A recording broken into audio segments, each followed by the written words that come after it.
Umusi mwiza cyane wowe ugenda ubana natwe mu biganiro tugenda tukugeza hano kuri Vibe TV show. Reka ngusuhuze nkomeza kukwifuriza kugubwa neza, nkubaza ngo ese umeze neza? Natwe turaho tumeze neza, twaje kugira ngo tukuzanire update news, amakuru meza cyane agezweho, ni hano uzajya ugenda uyasanga. Reka tukubwire ngo niba utarakanda subscribe nyabuneka waracikanwe, kuko ni hano uzajya ugenda ukura amakuru meza. Ikiganiro cyacu rero reka nyitangire gutya. Urukundo ngukunda ni nk'iva, ntabasha na rimwe kwihandura. Urumwe rukumbi, umwe rukumbi, umwe rukumbi. Wabyumvise neza cyane rero, ni nyuma y'imyaka igera kuri 5 atumvikana mu muziki by'umwuga. Uyu nguyu nta wundi ni Mugemana Yvonne wamamaye nka Kwinica. Uyu nguyu yamaze gutangaza ko ashobora kongera kugaruka mu muziki vuba aha ngaha. Aya ngaya ni amakuru yemejwe na mugenzi we Marina Deborah, wahishuye ko Kwinica bamaze gukorana indirimbo bagiye no gushyira hanze, ndetse anemeza ko uyu muhanzi nawe yitegura kongera kugaruka mu muziki. Kwinica rero ni umwe mu bahanzi bagize uruhare rukomeye mu kuzamura umuziki w'abagore mu Rwanda mu myaka yashize. Indirimbo zirimo Windekura, Promise yakoranye na Shoshomura, Icyaha Ndacyemera, Uwo Ninjye ndetse n'izindi, nizo ndirimbo yagiye agaragara ndetse zagiye zimufasha no kwamamara mu muziki nyarwanda. Gusa mu myaka yashize uyu nguyu Kwinica yagiye aceceka buhoro buhoro, aza no kugaragaza ko iby'umuziki rwose atabirimo. Ibingibi rero ni ibintu byagiye bituma abakunzi be bagenda bibaza icyatumye rwose agenda aceceka mu muziki. Mu kiganiro Marina Deborah yagiranye n'itangazamakuru nyuma yo gutarama mu gitaramo cya Iwacu Muzika Festival, iki ni igitaramo cyabereye hariya mu karere ka Ngoma, hariya mu ntara y'Iburasirazuba ku itariki 27 Kamena uyu mwaka wa 2026. Yagarutse ku mubano we na Kwinica, agaragaza ko imyaka yose ishize nta na rimwe yigeze ahungabana. Uyu muhanzi rero yavuze ko Kwinica atari uwo bahuriye mu muziki gusa, ahubwo amufata nk'umuntu w'inshuti kandi w'ingenzi.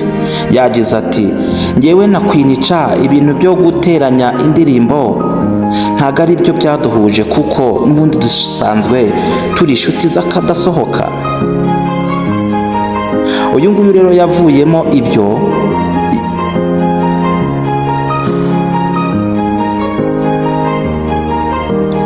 havuyemo ibyo kuvuga ngo twarakoranye, na nyuma yaho ubushuti bwanjye ndetse nawe bwarakomeje.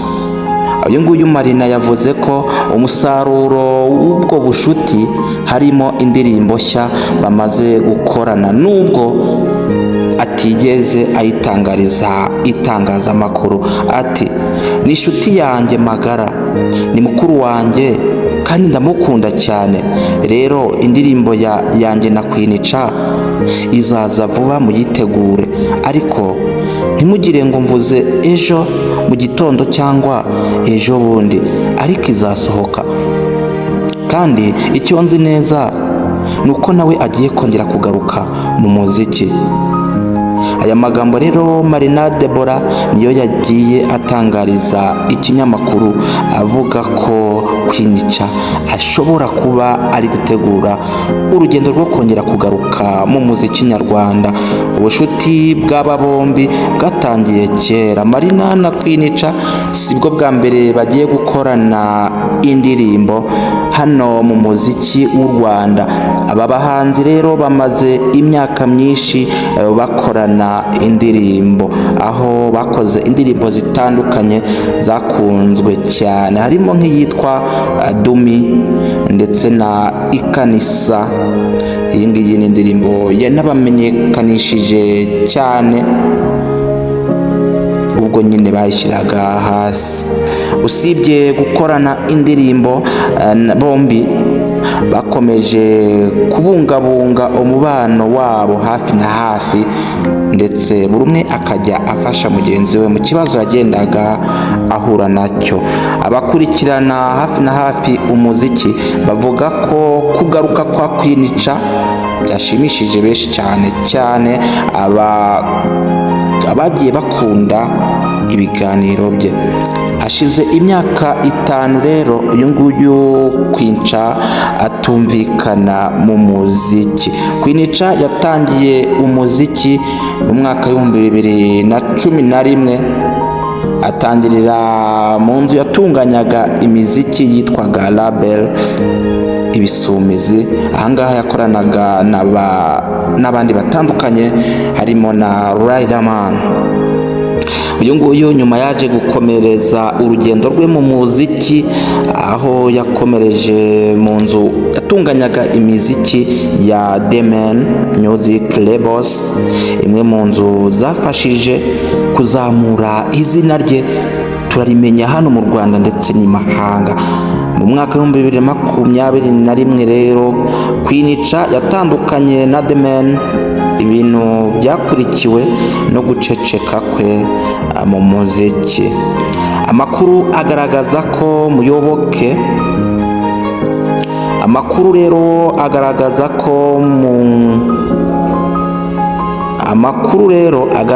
ko umuyoboro we wa YouTube yerekana ko indirimbo ye ya nyuma yasohotse ari iyitwa Filmi, yashyizwe hanze ku itariki 30 Kanama muri 2021. Ibyo rero bivuze ko kugeza ubu ngubu hashize hafi imyaka 5 nta ndirimbo nshya uyu muhanzi ashyize hanze. Nubwo rero Queen Cha ubwe ataratangaza neza ko urugendo rwe rugiye kumugarura mu muziki, ariko mugenzi we Marina Deborah uyu nguyu bakorana n'indirimbo yamaze kubitangaza. By'umwihariko kuba Marina yemeza ko bamaze gukorana indirimbo kandi ko Queen Cha agiye kugaruka mu muziki, bishobora gusobanura ko hari imyiteguro iri gukorwa mbere y'uko ibikorwa bye bishya bigaragara mu muziki.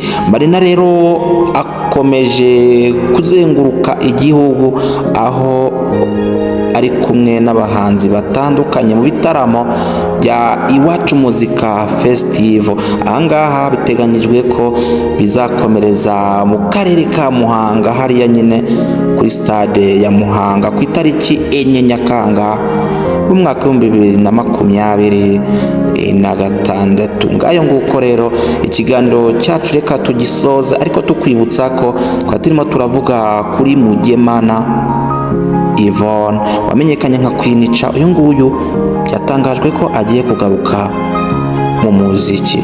Wakoze cyane, Imana ikurinde, ukomeze kubana natwe, wibuka gukanda subscribe kubera ko ni iby'agaciro kudushyigikira. God bless.